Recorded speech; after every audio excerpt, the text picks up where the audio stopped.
Hello friend, जैसा कि अपन लोग बिजनेस स्टडीज़ का पहला चैप्टर कर रहे थे, हम लोगों को आज नेचर्स ऑफ मैनेजमेंट देखना है और देखना है उसके आगे क्या क्या टॉपिक्स हैं। तो चलिए शुरू करते हैं।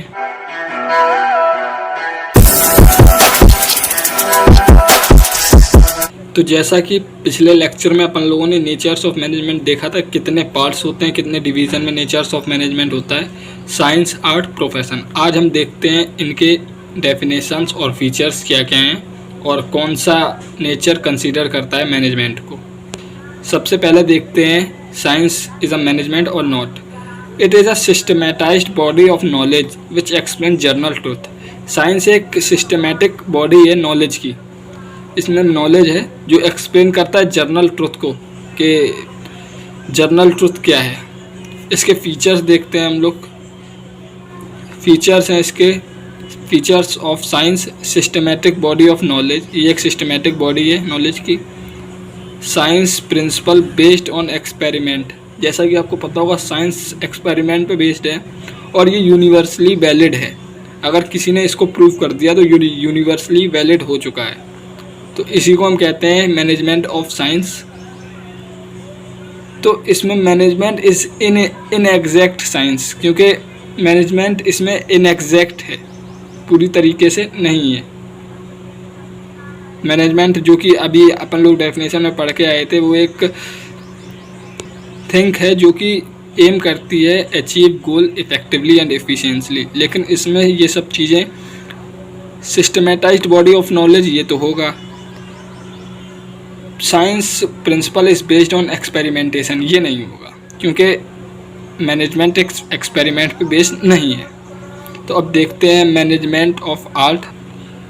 मैनेजमेंट ऑफ आर्ट ये है, it is skilful and personalised application of existing knowledge. ये एक स्किलफुल और पर्सनलाइज एप्लीकेशन, मतलब अपने मन से पर्सनल एप्लीकेशन है और ये एग्जिस्टिंग नॉलेज है पहले से। फीचर्स ऑफ आर्ट देखते हैं। एग्जिस्टेंस ऑफ थ्योरेटिकल नॉलेज, इसमें थ्योरेटिकल नॉलेज है तो ये होगा। इट इज़ पर्सनलाइज्ड एप्लीकेशन, ये भी होगा। एक मैनेजर अपना पर्सनल एक्सपीरियंस से भी अपने ऑर्गेनाइजेशन को ऊपर ले जाता है। इसे it is based on practice and creativity, ये प्रैक्टिस और क्रिएटिविटी पे भी बेस्ड है। अगर अपन लोग जितनी ज़्यादा प्रैक्टिस करेंगे, जितने ज़्यादा क्रिएटिव होंगे, उतनी अच्छी अपनी मैनेजमेंट ऑफ आर्ट होगी। तो management is considered to be an art, management को आर्ट कंसीडर्ड किया जाता है।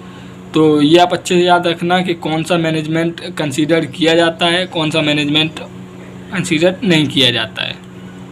अब देखते हैं, जनरली एक क्वेश्चन पूछा जाता है एग्ज़ाम पे, is management is a science or an or art or both. Management is a combination of both science as well as art. जैसा कि हम अभी पीछे आपको बता के आए हैं, management is in exact science, exact science नहीं है। Management is a combination of both science as well as art because management of all features matches from art. देखिए, मैनेजमेंट के सारे फीचर्स, ये तीनों फीचर्स आर्ट के मैच करते हैं, लेकिन साइंस के सिर्फ एक फीचर मैच करता है। तो management all features matches from art, तो ये आर्ट होगी, कंसीडर्ड किया जाएगा। And in exact feature of science, science का सिर्फ एक फीचर एग्जैक्ट किया मैच होता है, तो उसको हम कहते हैं इन एग्जैक्ट साइंस। इससे आपको पता होना चाहिए कि मैनेजमेंट कंसीडर किया जाता है बोथ को, लेकिन ज़्यादातर अपन लोग आर्ट को कंसीडर करते हैं। एक लास्ट और बचा है management of profession. Management of profession, it is an occupation acquired by the training and specified knowledge. ये एक ऑक्यूपेशन, ये एक व्यापार है जो कि अपन लोगों को ट्रेनिंग और स्पेसिफाइड नॉलेज से मिलता है। अगर आप किसी चीज़ की ट्रेनिंग करोगे तो उसमें आप प्रोफेसर बन जाओगे, प्रोफेशनल बन जाओगे, उसकी आपको स्पेसिफाइड नॉलेज मिलती है। तो हम देखते हैं features of professions. It is well define of knowledge, well define of knowledge है, इसमें आपको नॉलेज मिलेगी। It has restricted entry only, इसमें बहुत ही रिस्ट्रिक्टेड, मतलब बहुत कम एंट्रीज मिलती हैं आपको। इट इज़ प्रोफेशनल एसोसिएशन, इसमें आपको डिग्री लेनी पड़ेगी कि क्या होता है, कैसे होता है, ट्रेनिंग लेनी पड़ेगी, तो इसको हम प्रोफेशनल एसोसिएशन कहते हैं। इथिकल कोड ऑफ कंडक्ट, मतलब रूल्स एंड रेगुलेशन को फॉलो करना पड़ेगा अपन को।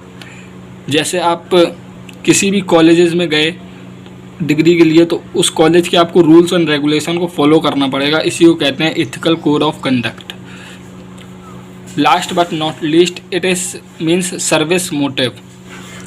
इसका ज़्यादातर मोटिव होता है सर्विस का, क्योंकि जैसे आपने देखा होगा डॉक्टर्स प्रोफेशनल्स होते हैं, ट्रेनिंग ली होती है उन्होंने, तो वो सर्विस मोटिव के लिए होता है। टीचर्स होते हैं, डॉक्टर्स होते हैं, ये सब। Now management is not considered as profession. Management को प्रोफेशन अपन लोग कंसिडर नहीं करते हैं आज के टाइम में, लेकिन फ्यूचर में अपन लोग प्रोफेशन कंसिडर करेंगे। तो ज़्यादातर चांसेस यही होते हैं कि मैनेजमेंट ऑफ प्रोफेशन को उसमें पेपर्स में, बोर्ड्स में आए, तो आप प्रोफेशन को एक बार अच्छे से ज़रूर देखिएगा। चलते हैं नेक्स्ट टॉपिक की तरफ, जो कि नेक्स्ट टॉपिक है लेवल्स ऑफ मैनेजमेंट। मैनेजमेंट के कितने लेवल्स होते हैं? जनरली मैनेजमेंट के 3 लेवल्स होते हैं, टॉप लेवल, मिडिल लेवल और लोअर लेवल। लोअर लेवल को अपन लोग सुपरवाइजरी लेवल और ऑपरेशनल लेवल भी कहते हैं। इसका चार्ट कुछ इस प्रकार से बनेगा, top level, middle level, lower level. तो देखते हैं टॉप लेवल क्या होता है और टॉप लेवल में कौन कौन आते हैं। तो देखते हैं टॉप लेवल में क्या क्या आता है। Top level is a level in which supreme officer of organisation come. जो टॉप लेवल होता है उसमें सुपर सबसे ऊपर जो बैठे रहते हैं लेवल्स में, वो लोग आते हैं टॉप लेवल में, जो कि ऑर्गेनाइजेशन के हेड होते हैं, शेयर होल्डर्स होते हैं, ओनर्स होते हैं, वो सब टॉप लेवल में आते हैं। तो देखते हैं पोस्ट कौन कौन सी होती हैं टॉप लेवल में। बोर्ड ऑफ डायरेक्टर्स, जैसा कि शेयर होल्डर्स होते हैं, ये सब लोग बोर्ड्स ऑफ डायरेक्टर होते हैं। जनरल मैनेजर आते हैं, चेयरमैन आते हैं, प्रेसिडेंट आते हैं, वाइस प्रेसिडेंट आते हैं, सीईओ आते हैं, सीएफओ आते हैं। ये सब टॉप लेवल में आते हैं ऑर्गेनाइजेशन की। सुप्रीम ऑफिसर्स होते हैं, ये सब हेड होते हैं कंपनीज के, ये सब टॉप लेवल में आते हैं। अब देखते हैं टॉप लेवल फंक्शन कौन कौन से परफॉर्म करती है। तो देखते हैं टॉप लेवल के फंक्शंस। सेटिंग ऑब्जेक्ट का मतलब है गोल सेट करते हैं अपनी ऑर्गेनाइजेशन के लिए कि ये हमें अचीव करना है, ये हमें अचीव नहीं करना है। तो ये लोग ऑब्जेक्टिव सेट करते हैं, गोल्स बनाते हैं अपने कंपनीज के लिए कि हमें यहाँ तक इतने प्रोडक्ट्स को अपने परफॉर्म करना है, यहाँ तक अपने प्रोडक्ट्स को लाना है। सेकेंड फंक्शन है फ्रेमिंग पॉलिसीज़, कि क्या क्या रूल्स, क्या क्या पॉलिसीज़ टॉप लेवल के हेड्स बनाएंगे, ऑर्गेनाइजेशन के हेड बनाएंगे, उसे कहते हैं framing policies. Any plan and policies made by top level, it is known as a framing policies. इसको हम फ्रेमिंग पॉलिसीज़ कहते हैं। असेंबलिंग रिसोर्स को जुटाएंगे, एक दूसरे रिसोर्स लाएंगे, बाहर कंपनी से लाएंगे या फिर लेबर्स, ये सब चीज़ें रिसोर्स अवेलेबल करेंगे।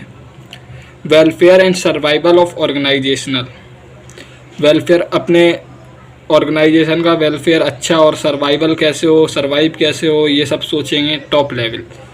ये टॉप लेवल के फंक्शंस हैं, ये देख लेना। इनसे भी केस स्टडीज़ बहुत अच्छे से आप देख लेना, केस स्टडीज़ आती हैं। वैसे केस स्टडीज़ मैं करवाऊँगा अभी आगे, तो आप देखते रहिएगा चैनल। तो अब हम पढ़ते हैं middle level of management. The boss और head of departments in middle level. जो हेड होते हैं डिपार्टमेंट्स के, जैसे बहुत सारे डिपार्टमेंट्स होते हैं, प्रोडक्शन डिपार्टमेंट, टीचिंग डिपार्टमेंट, ये सब सेल्स डिपार्टमेंट, ये सब होते हैं डिपार्टमेंट। तो उनके जो हेड होते हैं वो सब मिडिल लेवल में कंसीडर किए जाते हैं, वो सब मिडिल लेवल में आते हैं। मिडिल लेवल की पोस्ट कौन कौन सी होती हैं देखिए। परचेज मैनेजर, जो परचेज डिपार्टमेंट होगा उसका मैनेजर होता है परचेज मैनेजर। सेल्स मैनेजर, जो सेल्स डिपार्टमेंट होगा उसका सेल्स मैनेजर होगा। और एनी डिपार्टमेंट मैनेजर, जो और अदर कोई डिपार्टमेंट होगा उसका जो मैनेजर होगा वो मैनेजर उस डिपार्टमेंट का होगा। डिविजनल हेड, जो हेड डिवाइड किए जाते हैं अलग अलग डिपार्टमेंट के, वो। तो इसी के साथ अब पढ़ते हैं अपन लोग मिडिल लेवल के functions.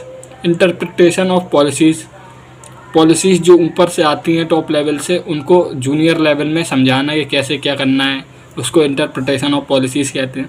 Recruitment and selection of employees for their department, अपने एम्प्लॉयज़ को सिलेक्ट करना, उन्हें रिक्रूट करना, उनको उनके बारे में सब जानकारी लेना है कि वो उनके डिपार्टमेंट के लिए सही है या गलत, उसको वो मिडिल लेवल का काम है जो मिडिल अपने अपने डिपार्टमेंट के लिए, किसी अलग डिपार्टमेंट के लिए नहीं, अपने अपने। जैसे परचेज डिपार्टमेंट के लिए परचेज मैनेजर रिक्रूट और सिलेक्ट करेगा परचेज डिपार्टमेंट के लिए सिर्फ एम्प्लॉयज़ को। Organisational department activities, organisation department activities का मतलब है अपने डिपार्टमेंट की एक्टिविटीज़ के नज़र रखे, कैसा क्या हो रहा है, हमारा डिपार्टमेंट सही कर रहा है या नहीं कर रहा है। Cooperation with other departments, cooperate करे अदर डिपार्टमेंट के साथ के ऑर्गेनाइजेशनल गोल जल्दी से जल्दी अचीव हो जाए, उसे कहते हैं कोऑपरेशन विथ अदर डिपार्टमेंट्स। अब हम लोग पढ़ते हैं lower level. Management of lower level क्या होता है? The overseas and direct the operative employees, मतलब जो नीचे के सबसे एम्प्लॉयज़ होते हैं जैसे वर्कर्स, ये सब चीज़ें उनको सी करना कि कैसा क्या कर रहे हैं, वो उन्हें कहते हैं हम लोग लोअर लेवल में आते हैं, जो उन लोगों की देख रेख करते हैं कि कैसा क्या चल रहा है ऑर्गेनाइजेशन। पोस्ट कौन कौन सी होती हैं लोअर लेवल की? सुपरवाइज़र, फॉरमैन, सुपरिटेंडेंट ऑफिसर, ये सब होते हैं लोअर लेवल में आते हैं। अब लोअर लेवल के फंक्शंस क्या क्या होते हैं? रिप्रेजेंटिंग प्रॉब्लम्स ऑफ वर्कर, जो वर्कर को प्रॉब्लम आ रही हैं वो अपने सीनियर्स को सेंड करें, अपने मिडिल लेवल के एम्प्लॉयज़ को सेंड करें जो मिडिल लेवल में आते हैं, उनको कहते हैं representing the problem of worker, वो प्रॉब्लम वर्कर की मिडिल लेवल वालों को बताएंगे। मेंटेनिंग गुड वर्किंग कंडीशन, अच्छा वातावरण बनाए रखें कि जिससे जो वर्कर्स होते हैं उन्हें कोई प्रॉब्लम ना हो। मेंटेन गुड क्वालिटी, ये चेक करते रहें कि गुड क्वालिटी प्रोडक्ट्स बन रहे हैं कि नहीं बन रहे हैं। और मिनिमाइज़ वेस्टेज, ये देखते रहें कि वेस्टेज कम हो, कम से कम व्यर्थ जाए सामान। ये सब काम लोअर लेवल का होता है, लोअर लेवल में जो जो आते हैं। इसमें बस एक छोटा सा टॉपिक और रह गया है जिसके बारे में हम आपको अगले लेक्चर में बताएंगे, जो कि है कोऑर्डिनेशन। तो उसको हम अगले लेक्चर में आपको बताएंगे क्या है। बहुत छोटा सा टॉपिक है लेकिन इनसे केस स्टडीज़ बनती हैं। जैसे अगर एक क्वेश्चन आ गया कि एक सुपरवाइज़र है, वो वर्किंग कंडीशन अच्छी बनाए हुए है अपने ऑर्गेनाइजेशन की, अपने वर्कर्स के अच्छे से ध्यान रख रहा है कि कैसा उसे कोई प्रॉब्लम ना हो, सारी प्रॉब्लम्स अपने वर्कर्स की अपने सीनियर्स को बता रहा है, तो बताइए वो वर्कर वो किस में आएगा, टॉप लेवल में, मिडिल लेवल में या लोअर लेवल में। तो आपने अगर अच्छे से पढ़ा होगा तो आप बता देंगे कि वो सुपरवाइज़र इसी से पता चल रहा है, तो वो आएगा अपना लोअर लेवल में। ऐसे ही मिडिल लेवल के लिए, ऐसे ही टॉप लेवल के लिए आते हैं केस स्टडीज टाइप, तो आप अच्छे से देख लीजिएगा। तो मिलते हैं नेक्स्ट वीडियो में जिसमें मैं आपको बताऊंगा कोऑर्डिनेशन क्या होता है, उसके फीचर्स, उसकी इम्पोर्टेंस। तो देखते रहिए और चैनल को सब्सक्राइब ज़रूर कर दीजिएगा। Thank you very much.